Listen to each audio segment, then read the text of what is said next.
जय श्री राम। भाइयों और बहनों, आज हम आपको रावण के जीवन से जुड़ी एक ऐसी अनसुनी कथा सुनाने जा रहे हैं जो शायद कम ही लोग जानते हैं। अक्सर हम सुनते हैं कि रावण का अंत सीता माता के अपहरण के कारण हुआ, परंतु मूल रहस्य कुछ और ही है। दोस्तों, वैसे तो रावण लंका का महान राजा था जिसे दशानन कहा जाता था, क्योंकि उसके 10 सिर थे। ये 10 सिर उसके अद्वितीय ज्ञान और बुद्धिमत्ता के प्रतीक थे। रावण ने वेद, पुराण, आयुर्वेद, ज्योतिष और शास्त्रों का गहन अध्ययन किया था। वह महान शिव भक्त था और भगवान शिव के प्रति उसकी भक्ति अटूट थी। उसकी विद्वत्ता और संगीत के प्रति लगाव ने उसे एक असाधारण राजा बनाया था। लेकिन क्या आप जानते हैं कि रावण के पतन और वंश के नाश की असली वजह 5 भयंकर श्राप थे। आइए जानते हैं इन श्रापों की पूरी कहानी। पहला है नल कुबेर का श्राप। दोस्तों, नल कुबेर का श्राप रावण के जीवन का सबसे महत्वपूर्ण श्रापों में से एक है। यह श्राप रावण के पतन का मुख्य कारण बना और अंततः उसकी मृत्यु का भी। रावण लंका का राजा और बहुत बलशाली होने के साथ साथ एक महान विद्वान था। उसकी शक्ति के कारण वह खुद को अजेय मानने लगा था। उसकी शक्ति और घमंड के कारण ही उसने कई बार देवताओं और ऋषियों का अपमान किया। रावण की विजय यात्रा के दौरान उसने न केवल पृथ्वी बल्कि स्वर्गलोक तक पर विजय प्राप्त की। इसी घमंड और अहंकार में उसने कई अनैतिक कार्य किए, जिनमें से एक था रंभा का अपमान, जिसने उसके जीवन में एक बड़ा श्राप ला दिया।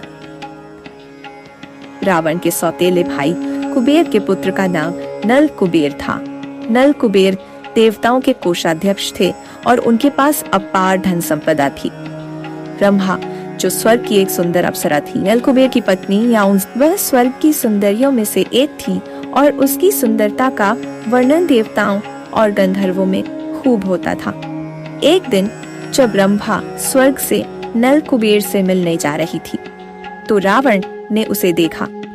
उसकी अपार सुंदरता देखकर रावण उसकी ओर आकर्षित हो गया और उसने अपनी दुष्ट मानसिकता का परिचय देते हुए उसका रास्ता रोक लिया।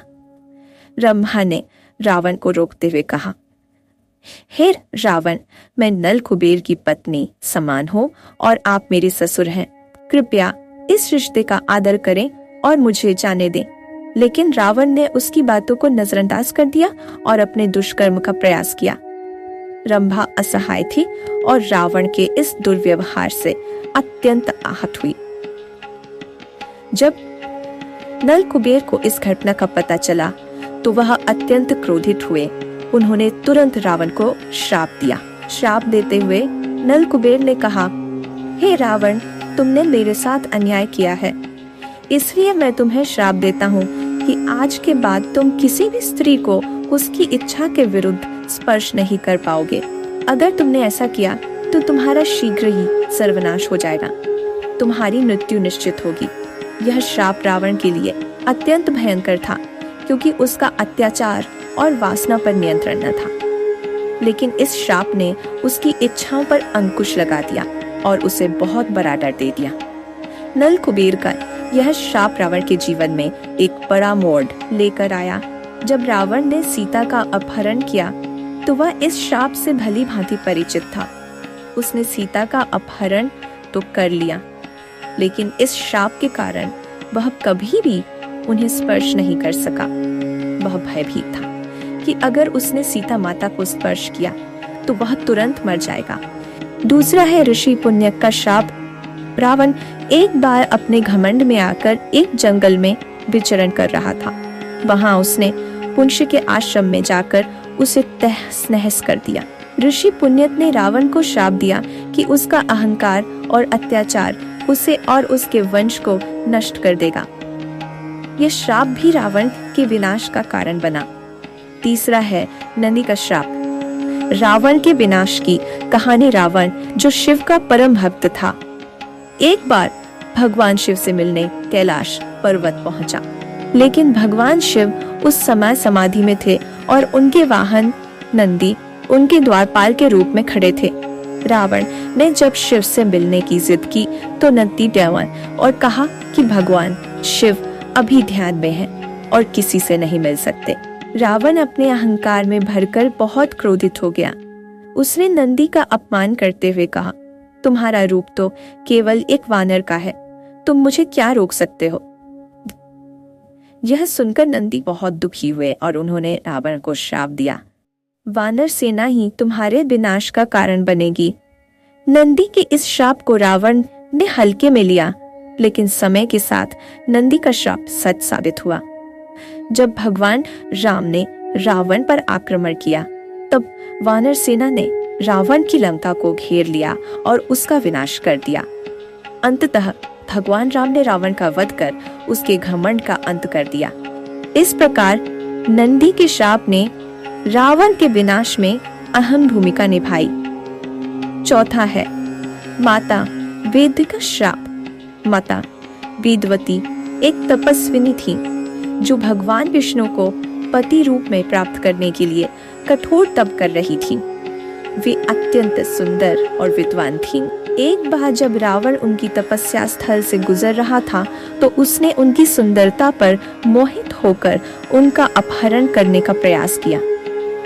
रावण ने माता वेदवती से कहा, तुम जैसी सुंदर स्त्री के योग्य मैं हूँ, तुम्हें मेरा साथ स्वीकार करना चाहिए। माता वेदवती ने रावण की इस अपमानजनक बात का कड़ा विरोध किया और उसे सावधान किया कि वह उन्हें छूने की भूल न करे, लेकिन अहंकारी रावण ने उनकी चेतावनी को नजरअंदाज कर दिया और उनके बालों को पकड़ लिया। इस पर माता वेदवती ने क्रोधित होकर स्वयं को योगाग्नि में समर्पित कर दिया और रावण को श्राप दिया कि एक स्त्री के कारण उसकी मृत्यु होगी। यही श्राप सीता माता के रूप में सत्य हुआ, जिन्होंने रावण के वध कारण बनकर उसका अंत सुनिश्चित किया। पांचवा है राजा अनरण्य का श्राप। रावण के अंत की भविष्यवाणी प्राचीन काल में एक श्वाक वंश के एक महान राजा थे जिनका नाम राजा अनरण्य था। रावण एक बार राजा अनरण्य के राज्य में भी आया और उन्हें युद्ध के लिए ललकारा। राजा अनरण्य रावण के आह्वान को स्वीकार किया और उसके खिलाफ युद्ध करने का निश्चय किया।